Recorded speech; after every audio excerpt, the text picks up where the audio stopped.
Okay, so now we are going... I can loosen it.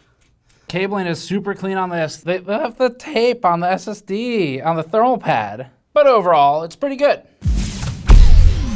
We secretly bought a pre-built Starforge gaming PC to review, and it was actually kind of difficult to covertly buy this one.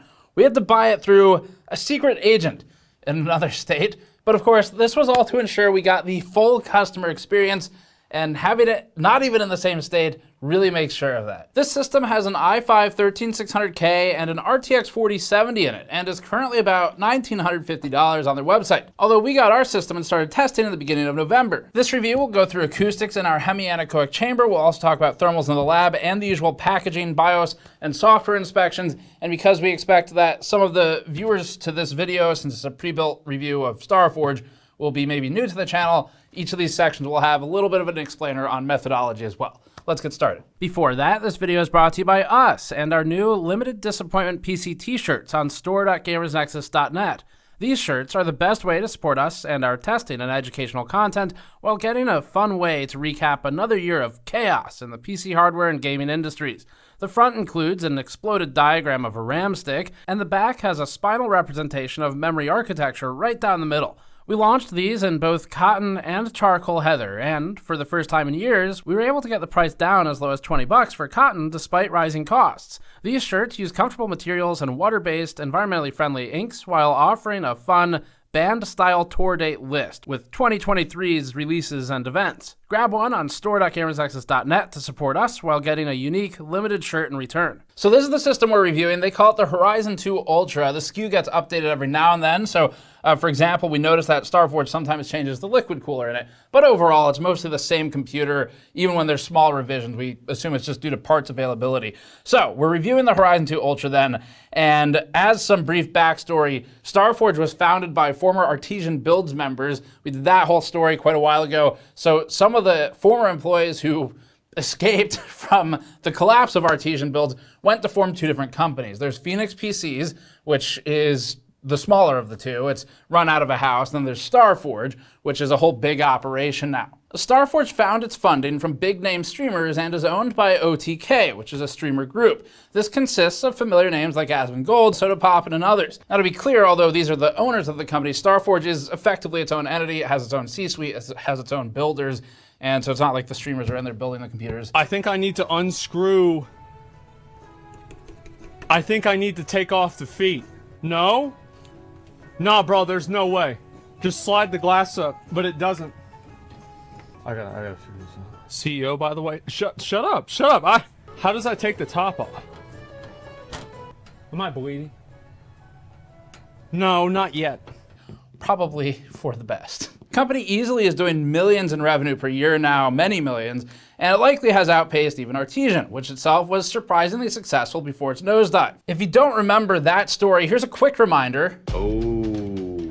There's the re-roll. And that should pretty much recap it. That's old news though. The company is now successful enough that we think it should be held to the same standard as its peers in the space. We've reviewed a lot of SIs now, and this is gonna be another one of them for us to review in depth. So, one quick note as well. We recently visited Starforge. They had no idea that we'd already bought a system. They didn't know we were working on a review. We didn't tell them, and that's a separate video. It's gonna be coming out in the next few weeks. I'm gonna put on my shoes for this. You know, just in case. We're gonna cut this down. Okay, so now we are going... Now we're gonna test the assembly quality of this. We're gonna do a teardown. All the testing has been completed at this point. So thermals, acoustic, everything else, which is because we're gonna take this apart and we don't wanna influence the data or the results by doing that. So it's done at the end of the process, after all the testing. So as you can see, number one thing is this panel. Now that is not damage. No, this is just a feature. Let's call it a percussive RGB front panel. It's a new thing. So other than the deep cool panel quality, this is extremely well cable managed, which we'll spend some time on in a moment. So Starforge did well with that aspect of things. So using a deep cool black case fan for the back. These are cheap, basic, very simple fans. This is like kind of dollar bin supplier type of fan. In the front, they're using 3 RGB fans. So these are 12 volt, 0.12 amp fans. The blade spacing is very far apart. And so to try and compensate for the lack of blade count, they're actually steepening the angle to go at a more aggressive angle of attack into it, which has some acoustic trade-offs that we show later. They have cable combs on it. That's a nice touch, a little bit more expensive. Certainly that's past the consumer, but as far as things that an SI can do to try and provide additional value, that is one of the better ones. Backside here, so cabling is super clean on this, very methodical on the cable routing. Electrical tape employed over the RGB connectors, which we think is a good thing. Let's look at the internals now. So if we rotate this around, I'm gonna lower this table. Been a little while since I've used these buttons. That was the wrong direction. The Deep Cool cooler is obviously dead center, except they've got the Starforge logo on it. Internally, got an MSI motherboard. We'll look closer at that in a second. We'll be talking about BIOS later in this video as well, since I've already inspected all that before the teardown. RAM, they're using 2 sticks, and this is important, they got them in the right slots. Let's just look for glue. Oh, no glue there. Okay, well, that's good. We're doing better than Walmart. There's a blob of hot glue in there. What the? Okay, so for fan configuration, they're going brute force intake at the front here, so it's 3 intake fans. Probably some of the worst possible perforation you can have on a panel. There is absolutely no ventilation through this panel. The reason it can still breathe is because of this side intake. And there's not a ton of room in there. It's like maybe about 1/2 inch, 3/4 of an inch between the front panel and the actual front of the mount for the fans. But that's where the air is coming from on this. This is how you rate front panel ventilation. Is porosity is phenomenally low. It's like actually impressive how low it is. But Starforge is able to brute force a lot of this just because the count of fans plus the holes in the side, plus they're using an AIO for a 13600K, which is a relatively low heat producing component. Generally speaking, you'd be fine with something like a Peerless Assassin, but in a pre-built, this can make sense for other reasons, like not levering the CPU and the socket and shipping. And one of the things I like to do in these teardowns is first just check for if any screws are loose before I begin taking them out. And that one's actually, that's a little loose right there. And this is really only to see if they're really tightening everything properly. So time to look at the thermal paste application. In terms of thermal paste, they have relatively full coverage of the whole IHS, and that includes past this silk screen from the pre-application, whether that's Starforge or Deep Cool. Contact is overall about as even as you can ask for on an Intel CPU. So I was just asking Mike to look at the screws and tell me what he thinks, and then I pointed at this one. I noticed I can loosen it. So now we're up to 2 screws that were not tight enough. Oh. And this is actually super loose as well. That one I probably could move. That one I can move by hand as well. So that would be probably the #1 place for Starforge to work on this a little bit, is attention to detail on the torque, but also in this case, trying to actually get it to leverage both sides of that channel. And this one is also loose. You can see it's not a whole lot there. So the rest seem okay. I require more appendages than I possess. Can you do that while holding a camera? No, nice. It's like you pushed 3 in Counter-Strike. I cannot. Is this exciting footage? Riveting. No, it's tape. Oh. It's a lot of tape for one cable. They got 3 wraps on it. Starforge, I've found where you can save some money, although it is appreciated for keeping things secure. It's free. All we care about is that it's fully socketed, and it is. Wow. All right, this is actually really well done. I am impressed by the care they put here. So this cable, Sysfan 1, is routed up under. So someone went through the effort of routing it under rather than going the lazy path, which would be maybe like shoving it in between these two where it would eventually just probably pop out. and then down here. So that's really well done. I'm gonna check every single screw. That's loose. That's free spinning right there. So I mean, maybe we're moving a little too quick in the PC building area, assembly line or whatever, because that's now, what are we up to, like 3 or something? And the real problem with these when they're interior like this, you know, like check this out. We can spin it with the magnet. So see that? So that needs to be tighter. And the problem with the interior ones when they're loose like that is if they rattle out over time or gets knocked in shipping or whatever just the wrong way, as soon as that becomes a floating screw in the case, now you have a short waiting to happen, which at the best possible side of things causes a shutdown and the customer's not sure why, but the system's fine. The worst possible side of things, you bridge 12 volts to ground or whatever, and now you have a dead component. Normally, I wouldn't spend that much time talking about that issue, except we've now seen it 3 times.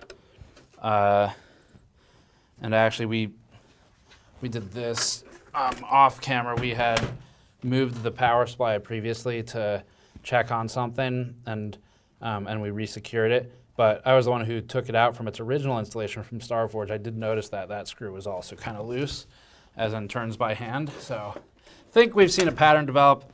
Unless I see an egregious issue at this point, we're gonna move on from that problem. Oh, that one's a different problem. Hear that? I think Mike knows what that is. Sadness.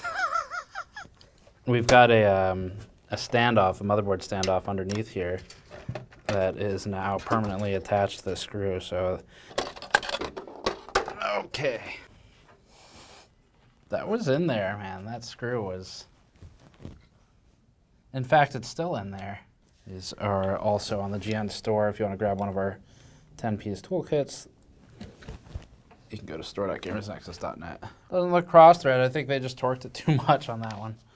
Okay, so it is not only loose screws. Not only are a few screws loose, a few screws are a little too tight. That's the case side of things. We'll look at the motherboard really briefly. There's not a lot left to look at. The only reason I look at the CPU is to check if anyone smashed any pins that we didn't detect in our other testing. And it looks clean, so that is good.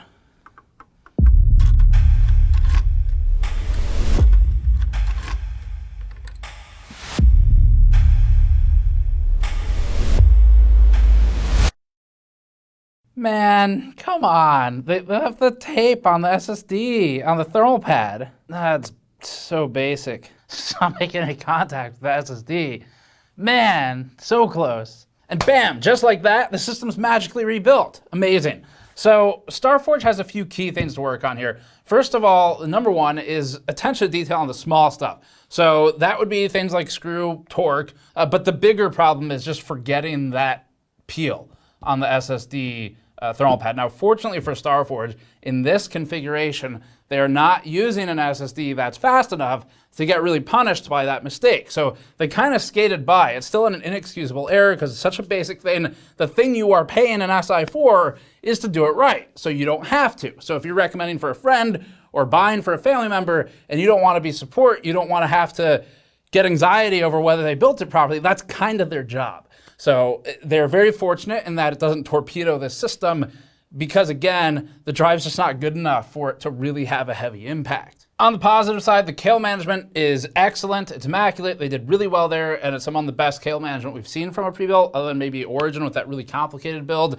And they are most of the way there to capturing all of the major elements of building a system properly, which, again, it sounds almost sarcastic, but that is genuinely our job during these pre-built reviews, is to make sure they're doing the basics. That's all these SIs need to do, is to nail it so you don't need to worry about it. So overall, they've done well. No major mistakes outside of the sticker peel, and the loose screws could have been a major mistake, but in this instance, again, they escaped by, it wasn't. But overall, it's pretty good. One final aspect is the thermals of SSD. We ran 2 tests, one with tape on as shipped, and one with the thermal pad properly contacting the SSD. In this test, the steady state temperature ends up being the same since this drive is limited on how hot it gets, just because it's not that fast of a drive. It doesn't get that crazy hot. Ultimately, the peel is just a barrier, but it's not a huge one. That means the reaction time is affected, not the steady state performance. The time to steady state was 350 seconds with the wrapper covering the thermal pad, or 385 with it removed. That's an extra 35 seconds of time before we were at steady state when properly connected.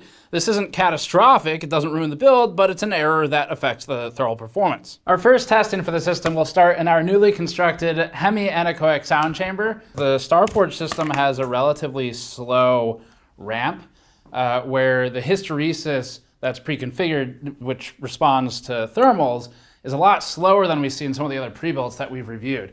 So that's what we're going to be looking at first in this chamber, which we have a whole separate video on if you're interested. And it is very quiet in here. For this testing, we did this at 1 meter distance, which is part of an ISO standard. And after all that's set up, we go through, turn on the test apparatus, turn on the systems out there, and run the data logging. So that's the test setup. Now, as for the chamber itself, these are metal wedges. They're perforated metal wedges. Inside of them is effectively fiberglass. And this allows us to kill a lot of the echo in the room, hence the name anechoic.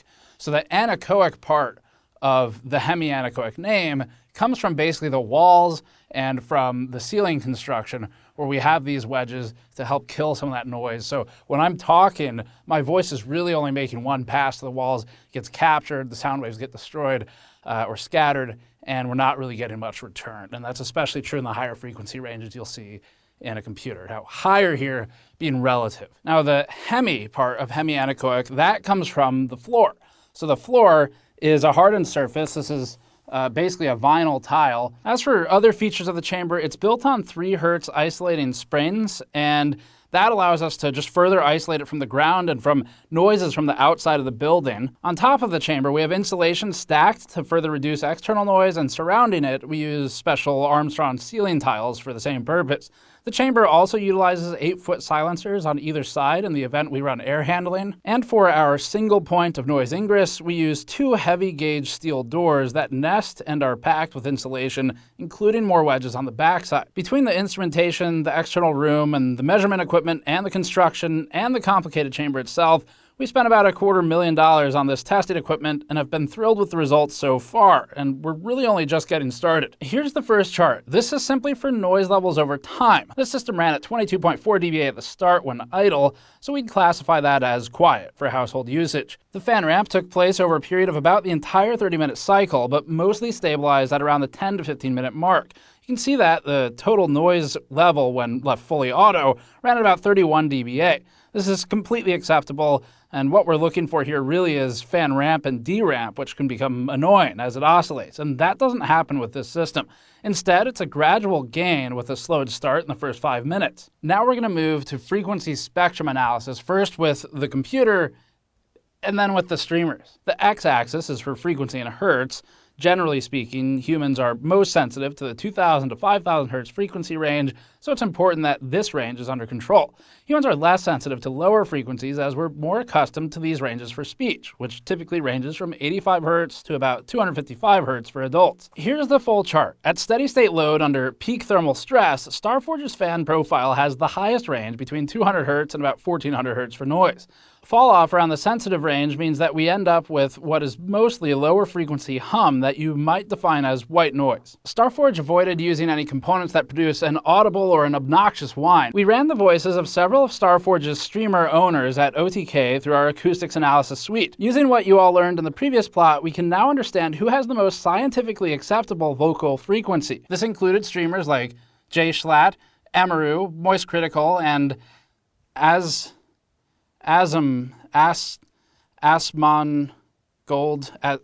Does this look right to you?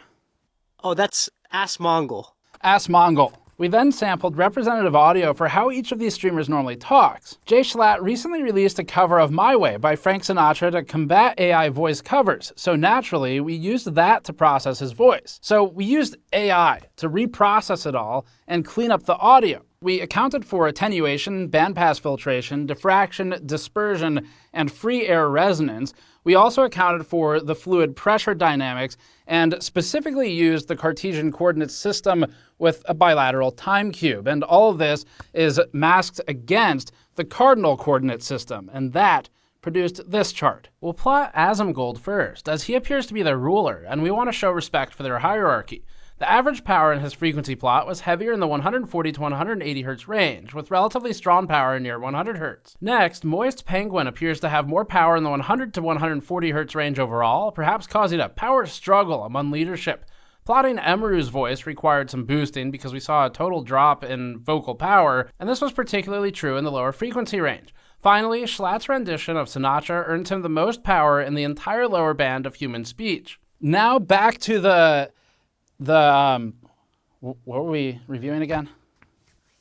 The computer. Overall, Starforge has done well to select components and put them at fan speeds, whether that's configured by the board or by them, in a way that it's not annoying. So that's good. In here, we're going to be looking at thermals for a full system torture workload. That's CPU and GPU at the same time.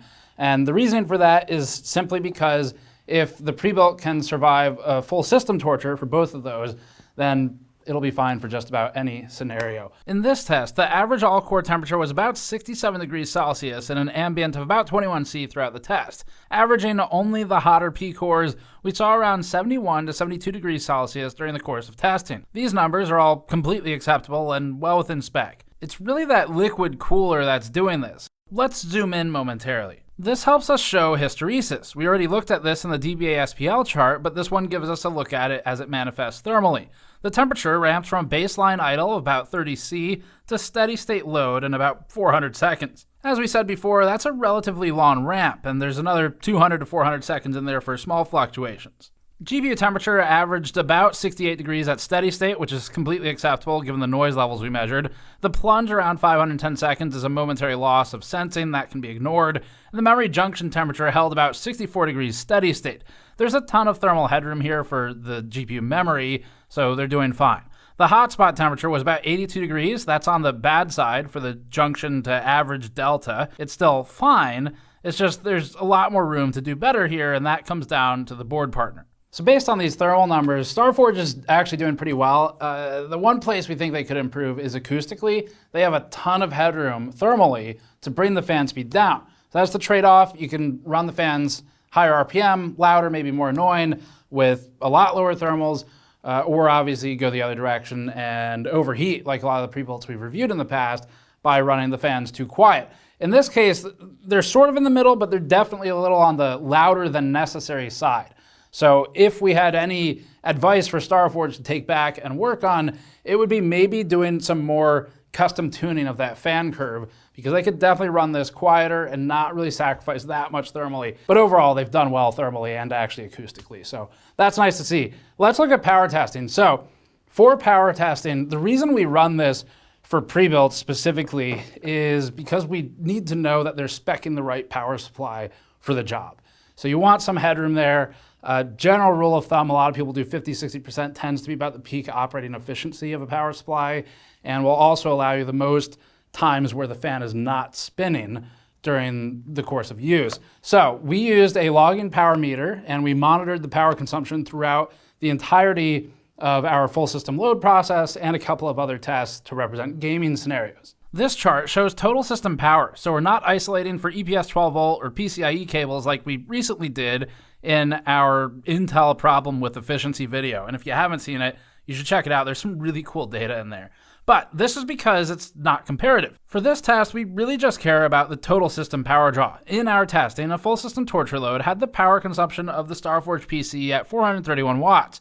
Idle is difficult to measure due to observer effect and impact of measurement tools or interaction with Windows background processes, but at the wall it's easier, and when idle, it ranged from about 80 to 110 watts. This will change based on the monitors that are connected in some instances and based on background tasks. A CPU-only load ran at about 246 watts, with GPU-only system load at 260 watts. Overall, considering we were at 430 watts in a worst-case scenario, an 800 to 850 watt power supply is more than sufficient here. It allows plenty of headroom especially because you could technically go over power on that as well. Now we get into the system setup section. We'll start with Starforge's BIOS configuration. Out of the box, the BIOS version was E7E07IMS.A73 from September. As far as being up to date goes, this is really good. We've had a lot of SIs ship us boards with BIOSes that are many months out of date. The worst we had was over a year out of date, and that can affect stability, it affects microcode updates, it affects the security of the platform, so this is important, and it's good that they're doing it right. We also noticed that XMP was enabled, which configures the RAM to its DDR5 6000 profile. That's excellent, as again, a lot of SIs fail to enable XMP or Expo, and effectively falsely advertise their configurations as a result. Starforge did this part right, and it shows more awareness and competence regarding enthusiast configurations. The only other meaningful change was to the fan curve in BIOS, where Starforge, or if they're using default MSI, but it becomes Starforge's responsibility, sets the back fan and the front 3 fans to 7.2 volts, which has them about 600 to 700 RPM. It's not a particularly useful speed. It's fine. Thermally, they were okay, as we saw earlier. It looks like they tried to configure these slower so that they rely more on the liquid cooler. Booting takes us straight to Windows, where it provides finalization steps. There's nothing special there, so we didn't record it. The desktop comes with almost nothing pre-installed. SIs are supposed to be better than OEMs like HP, and one of the main ways is avoiding bloatware. We've done videos on bloatware in the past. Avoiding things like antivirus software that, at this point, behave more like that which they were meant to destroy, such as Norton, is a good thing, and Starforge has avoided them. OEMs often get kickbacks from bloated software pre-installed, which is why you see so much of it, and it's good that Starforge hasn't succumbed to that temptation.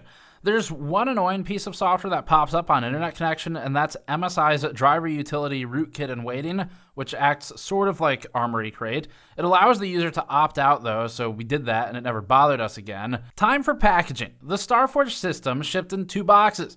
There's an outer cardboard box with 1 strip of bubble wrap on all sides, forming a relatively tightly packed configuration, and then an interior cardboard box.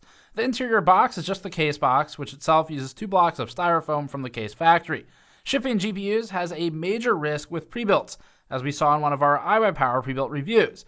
SIs tend to either use Instapack, or they just ship it in a separate box. Instapack employs an expanding foam inside of a pouch. Starforge used 3 of these Instapack blocks on the system. One was wrapped tightly around the GPU, another was around the CPU cooler in a way that butted up against the GPU, and the final was in the front of the system, which, just for good measure, would also help secure the GPU.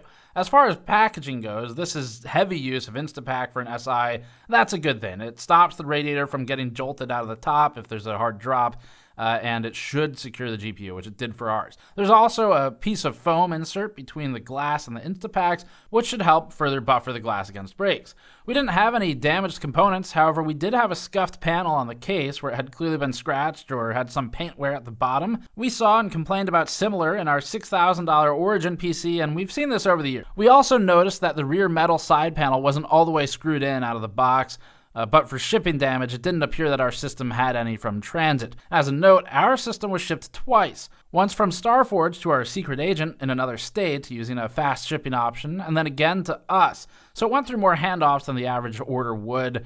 That doesn't mean it can't get damaged in transit, and clearly that does happen, but ours did not encounter these issues. For accessories, inside the box was an extra set of power supply cables, the leftover ones, which is great because it's a modular power supply, you can make use of it in the future, so better that they give them to you.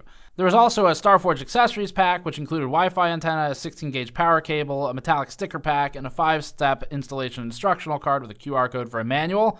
Starforge does not include any peripherals with this. We count that as a plus. System integrators normally include $0 e-waste tier peripherals, and we'd rather be responsible for sourcing our own than basically tossing trash immediately in the garbage after opening a computer. Wrapping it up, overall, it's pretty good. We're going to grade this kind of like a performance review or something. So, thermally and acoustically, the system met expectations. It did not exceed them. It did fine, which is really about as good as it gets for a pre-built. For small features like the cable combs, they exceeded our expectations. For overall attention to detail, we would say that the Starforge system failed to meet our expectations. That would be things like the SSD peel still being on the thermal pad and like the screws being loose. So That's what judges that aspect, where it could become a short circuit, which is going to be a problem for them. BIOS was nearly perfect for a pre-built, so that was excellent. The fan curve is a place for improvement. It wasn't bad, but it's underutilized, and they could tune it for acoustics if they cared to. The Starforge PC does remain one of the better assembled that we've reviewed. It passed thermal and acoustic tests, BIOS, and software setup, and it didn't have bloatware. I'm actually happy enough with this one that I'm going to give it to someone once we're done with it, which is rare because I don't want to become tech support. So yeah, it speaks to it a little bit that I think I'm going to hand this off and probably it won't cause any problems for me, which is a good thing. Overall, this is well built. Its failings were far less severe than we've seen in many other pre-builds. Using prices as of December 23rd, the price breakdown for an exact like-for-like build against their current iteration of the Horizon 2 Ultra has the cost to build at around $1,400 before factoring in the custom cable extensions and some really small extras. If we're generous, let's call it $100 for random accessories like cable combs, extra fans, LEDs, and extensions. And this is ignoring that you'd probably use a cheaper tower cooler instead of going DIY. So, like for like, their markup's about $450 plus or minus $100 on a similar system as you might make. As long as they're reliable, that's fine. You're paying for warranty and support consolidation, competent assembly if they can fix some of these issues, and it being done right so you don't have to do it. We've seen less markup on iWiPower and CyberPower. We've seen a lot more markup on Origin and main gear, so Starforge lands somewhere in the middle of the SIs we've reviewed. For the computer itself, you've got all the details. They almost nailed it. I mean, if that peel had been removed, which that just starts to cause process concerns, we're like, okay, what other stuff might they miss if they don't have the right process control in place? But with that peel having been removed, it would have been pretty close to a perfect grade from us. So acoustically, thermally, it's fine. And then, yeah, overall, the price is kind of middle lane. It's a little higher markup, but it's not terrible out of the other pre-builds we've seen. So for this one, thanks for watching. As always, subscribe for more. Go to store.gamersaccess.net to support us directly, and we'll see you all next time.